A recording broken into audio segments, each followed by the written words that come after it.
Hello friends, welcome back to my channel. दोस्तों, आप देख रहे हैं अपना YouTube channel kitchen balcony garden.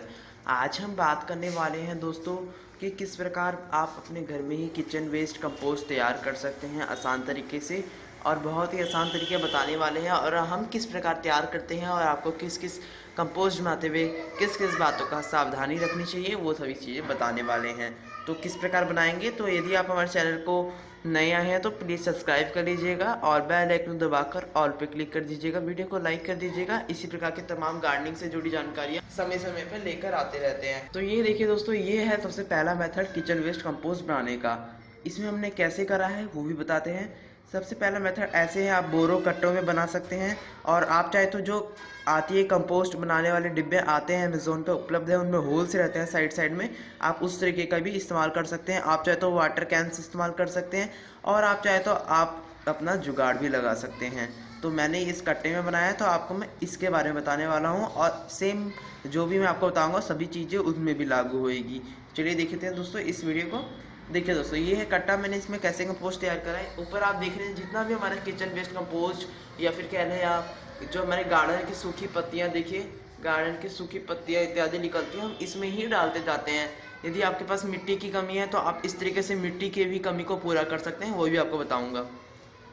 सबसे पहले दोस्तों हमने क्या करा, इस कट्टे में इतनी लेयर हमने मिट्टी की लगा दी, क्योंकि हम डायरेक्ट यदि किचन वेस्ट कंपोस्ट डालेंगे तो उसका जो तरल होगा, लिक्विड फर्टिलाइजर निकलेगा, वो नीचे बहुत ज़्यादा गीला कर देगा कट्टे को, और ऐसे मतलब बेकार हो जाएगा कट्टा हमारा। इसलिए नीचे पहले मैंने इसमें इतनी जो है मिट्टी की लेयर बिछाई है। एक सतह नॉर्मल गार्डन सॉइल, और गार्डन सॉइल मतलब जो भी आपके गार्डन में गंदी से गंदी सॉइल होगी, जो काली भुरभुरी मतलब अच्छी नहीं होगी, इसका फर्टिलाइज रेट अच्छा नहीं होगा, आप उसे भी डाल देंगे इसमें तो वो भी मिट्टी अच्छी हो जाएगी। तो आपकी जो बेकार मिट्टी आप उसमें डाल दें, आप अच्छी मिट्टी भी डाल सकते हैं। इससे क्या होगा, आपकी बेकार मिट्टी भी इस्तेमाल में आ जाएगी और अच्छी तरह से वो खादों के न्यूट्रिशन से भरपूर हो जाएगी। इतनी मिट्टी डाल दी मैंने। उसके बाद मैंने इसमें यहाँ से इतना इतना इतना कंपोस्ट भरा। ये देखिए इतनी मिट्टी, इतना कंपोस्ट, किचन वेस्ट कंपोस्ट में लाकर डालते गया, और अभी भी देखिए डालने के लेकर आ रखा हूँ। तो मैंने सोचा वीडियो बना के आपको भी दिखा दूँ। और अभी सर्दियों का टाइम है तो कंपोस्टिंग जो है धीरे धीरे हो रही है, गर्मियों में थोड़ी तेजी से हो जाती है, जल्दी बन जाती है। फिर मैंने इसमें इतनी मिट्टी, इतनी कंपोस्ट करा किचन वेस्ट कंपोस्ट, उसका दोबारा एक मिट्टी की लेयर, थोड़ी थीनी लेयर, ज़्यादा नहीं, दूसरी बार में इतनी सी लेयर मतलब हमने बिछा दी ढकने के लिए मात्र से। तो उसका दोबारा मैंने इसमें किचन वेस्ट कंपोस्ट डालना शुरू कर दिया। इससे क्या होगा दोस्तों, ये कट्टा जब पूरा, देखिए दोस्तों ये मैंने इसे फोल्ड कर रखा है, जैसे जैसे भरते जाएगा इसे मैं खोलते जाता हूँ। और इससे क्या होगा, जब ये पूरा कट्टा भर जाएगा, इसके ऊपर मैं मिट्टी डालकर इसमें डायरेक्ट पौधे लगा दूंगा। मेरे को डायरेक्ट इस पौधे लगाने के लिए एक मेरा ग्रो बैग बड़ा वाला तैयार हो जाएगा। इससे हमारे को इसमें कोई फर्टिलाइजर ऐड करने की जरूरत नहीं पड़ेगी, कोई सॉइल मिक्स ज़्यादा बेहतरीन बनाने की जरूरत नहीं पड़ेगी, क्योंकि इसमें पहले से ही किचन वेस्ट कंपोस्ट से बहुत अच्छी खाद नीचे तैयार हो गई होगी। तो इस तरीके से आप भी जो है मिट्टी की बचत कर सकते हैं। मिट्टी कम है तो आप इस तरीके का तरीका अपना सकते हैं, और किचन वेस्ट, अपने किचन से निकलने वाले कचरे को अपने घर में ही इस्तेमाल कर सकते हैं। और इसमें डालना है आपको किचन वेस्ट कंपोस्ट में आप क्या क्या डाल सकते हैं वो भी बताऊंगा दोस्तों। अब मैं अपना एक्सपीरियंस बताऊंगा, सुनी सुनाई बातें नहीं करूँगा। देखिए दोस्तों, किचन वेस्ट कंपोस्ट में किचन से निकलने वाला हर एक कचरा आप डाल सकते हैं। जो भी प्याज लहसुन के छिलके हो गए, आपके आलू के जो साग खाते हैं उन सभी के छिलके, इससे ये सब डालना तो आपको पता ही है, कॉमन है किचन वेस्ट कंपोस्ट। और आप चाहे तो इसमें ब्रेड वगैरह होगी दोस्तों, जब आपके घर में जो ब्रेड्स आती है खाने के लिए, सैंडविच इत्यादि, उनमें जब वो ख़राब हो जाते हैं उसमें आप देखते होंगे बैक्टीरिया लग जाते हैं। तो दोस्तों हमें किचन वेस्ट कंपोस्ट में चाहिए क्या, हमें किचन वेस्ट कंपोस्ट में बैक्टीरिया ही चाहिए, जो कि इस खाद को जाकर गलाएगा सड़ाएगा।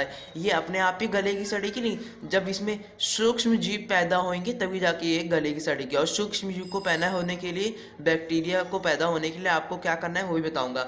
सबसे पहले आपको इन्हें अंधेरी जगह पे रखना है, और आप इन्हें समय समय पर जो है दही वगैरह डालते जाएंगे ना, इसमें बैक्टीरिया पैदा होंगे, और वो पैदा होंगे और इन किचन वेस्ट कंपोस्ट को खाकर फिर जो उनका कंपोस्ट निकलेगा उससे हमारी खाद तैयार होगी। और वो आप जो है ना, वो बैक्टीरिया खाद बना के अपने आप ही चली जाते हैं, तो कोई घबराने की बात नहीं है।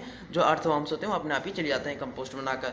तो इसलिए आप इसमें समय समय 15 दिन पर दही का घोल बना के हल्का हल्का डाल सकते हैं अपने कंपोस्ट में। आप चाहे तो केले वगैरह के छिलके डालेंगे तभी बैक्टीरिया पैदा हो जाएंगे। आप सूखी ब्रेड डाल देंगे, आप जो पुरानी जो बासी रोटी होती है आप वो भी डाल सकते हैं। हाँ, लेकिन आपको जो जानवरों का कंपोस्ट है वो नहीं डालना है।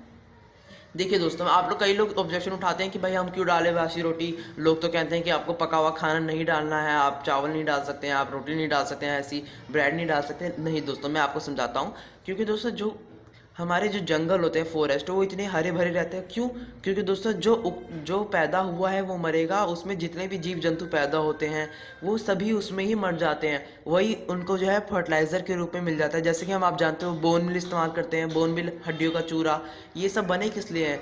ये कैल्शियम के लिए हम लोग स्टोन डस्ट इस्तेमाल करते हैं। ये सभी चीज़ दोस्तों कहीं ना कहीं हमारे प्लांट्स को न्यूट्रिशन देती है। तो ऐसी कोई बात नहीं है दोस्तों, हर एक चीज़ जो उगी है, जो पैदा हुआ है, वो मरेगा और मर के खाद बनेगा। यह एक प्रकृति का नियम है, इस बात का ध्यान रखिए। सुनी सुनाई बातों में बिल्कुल ना जाए, अपना एक्सपीरियंस शेयर कर रहा हूँ मैं आपको। और ये देखिए, फिर हमारी इस तरीके से अब ये पूरा भर जाएगा कंपोस्ट, तो ये नीचे कंपोस्ट तैयार हो जाएगा और इसे मिट्टी रख के हम डायरेक्ट इसमें पौधे लगा सकते हैं। दूसरा है तरीका दोस्तों, आप चाहे तो, आप अगर इसमें पौधा नहीं लगाना चाहते, आपको सिर्फ कंपोस्ट चाहिए, तो आप मटके ले सकते हैं, डिब्बे ले सकते हैं। उनमें आप एक नीचे मिट्टी की लेयर बिछा देगा इतनी, उसका उस पर किचन वेस्ट कंपोस्ट डालते डालते उसका मिट्टी से ढक दीजिएगा और उसे 1 महीने का समय दीजिएगा।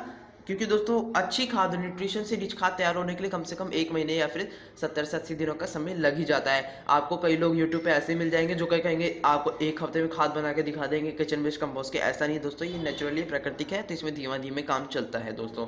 इसलिए जब आप ये नीचे, यदि आप फर्टिलाइजर के बना रहे हैं केवल खाद, मैं तो इसमें पौधे उगाने के लिए बना रहा हूँ ताकि मेरे पास मिट्टी की कमी है, तो आप इस तरीके से अपनी मिट्टी की कमी को पूरा कर सकते हैं। आप चाहे तो फर्टिलाइजर के रूप में बाल्टी ले सकते हैं, कोई ड्रम ले सकते हैं, या फिर किचन वेस्ट कंपोस्ट के एक सेपरेट डब्बे आते हैं, बकेट्स इत्यादि आते हैं अमेजोन पर, वो भी ले सकते हैं। उनमें आपको इस तरीके का इतना नीचे मिट्टी डाल देनी है, फिर किचन वेस्ट कंपोस्ट डाल के इतनी मिट्टी डालकर उसे 1 महीने तक छोड़ देना है। उसमें समय समय पर दही इत्यादि बैक्टीरिया पैदा करने वाली चीज़ें डालती रहनी है, अर्थवर्म्स पैदा करने वाली, तो कंपोस्ट तैयार हो जाएगी, एकदम ब्लैक हो जाएगी। जब उसमें से स्मेल आना बंद हो जाएगी, एकदम मिट्टी जैसी लगेगी ना, तब जाके समझिएगा आपकी किचन वेस्ट कंपोस्ट रेडी हो गया और आपने अपने इसमें प्लांट्स में यूज़ कर सकते हैं। देखिए अभी दोस्तों मैं इसमें भी डाल रहा हूँ अपना किचन वेस्ट कंपोस्ट, जैसे छिलकल हो गए आलू प्याज के, ये सब डाल रहा हूँ मैं अभी। ये अपने आप ही कंपोस्ट हो जाते हैं, तो ये कोई चिंता करने वाली बात नहीं है। और दोस्तों यकीन मानिए, इससे इतनी अच्छी खाद तैयार होती है कि मैं आपको क्या बताऊं। एक तो आप अपने घर में निकल रहे कचरे को घर में कंट्रोल कर सकते हैं और अपने गार्डनिंग में कुछ नया एक्सपीरियंस कर सकते हैं। तो प्लीज़ आप इस तरीके से देखिए दोस्तों, इस तरीके से जैसे इतना भर गया, तो अब मैं क्या करूँगा, इसमें अभी मैं मिट्टी लाऊंगा अपने गार्डन से, तो इसके ऊपर एक मिट्टी की लेयर बिछा दूंगा और इसको 1 इंच और खोल के इसके लिए और तैयार करूँ। ऐसे भरते भरते मेरा एक ग्रो बैग तैयार हो जाएगा। और ऐसे ही आप फर्टिलाइज़र भी रेडी कर सकते हैं, यदि आप पौधे नहीं उगाना चाहते इनमें, तो आप इस तरीके से कर सकते हैं। दोनों मेथड ही बहुत आसान है। और एक मेथड है दोस्तों जिसमें बाल्टी होती है, उसमें एक होल भी रहता है जिसमें से वो है लिक्विड फर्टिलाइज़र जो है किचन वेस्ट कंपोस्ट का नीचे निकलता है और ऊपर से आपको खाद मिलती है। तो आप उस तरीके को भी अपना सकते हैं। यदि आप बकेट में करें तो उसमें नीचे एक होल कर लें, और आप चाहे तो डायरेक्टली इस तरीके को अपना सकते हैं। कैसा लगा वीडियो कमेंट सेक्शन में जरूर बताइएगा। प्लीज़ सब्सक्राइब कर लीजिएगा। बहुत बहुत धन्यवाद आप सभी का।